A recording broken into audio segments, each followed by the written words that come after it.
Jou cholesterol is all over the show en word aangesê om cholesterolmedikasie te neem en jy moet luister na jou dokter.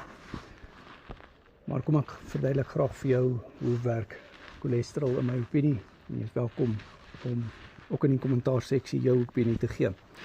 So wanneer ons kyk na cholesterol, is dit belangrik om te sien dat daar HDL cholesterol is en dan natuurlik die LDL cholesterol, die sogenaamde slegte cholesterol waarna almal verwys. En dan kry jy ook triglycerides. Nou triglycerides is die vetselletjies in jou bloed. Maar niemand praat oor dit nie. Triglycerides het 'n 2.1 risikofaktor vir hartsiekte. 'n Baie hoër risiko vir hartsiekte as wat hoë LDL het.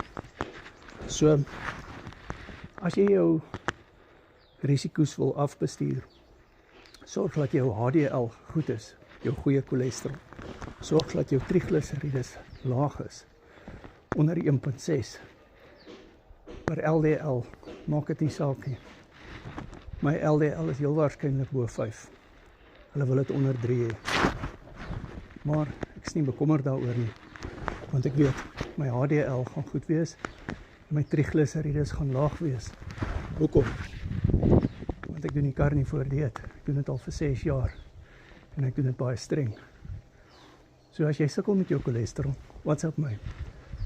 Kan ek jou help? Ek is gesertifiseerd deur Ribero.health. Coach op die kar nie voor en op die knie te word al vir 5 jaar. En elke dag getuig mense hoe hulle cholesterol verbeter. Natuurlik bespreek jy dit met jou dokter, soos jy moet.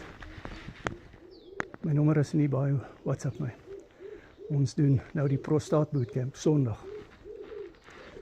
Prostaat bootcamp, baie belangrik. En natuurlik, cholesterol het 'n groot rol daar te speel. En ons gaan dit bespreek. WhatsApp my, die bootcamps is op Google Meet. En die coaching is op WhatsApp, video call.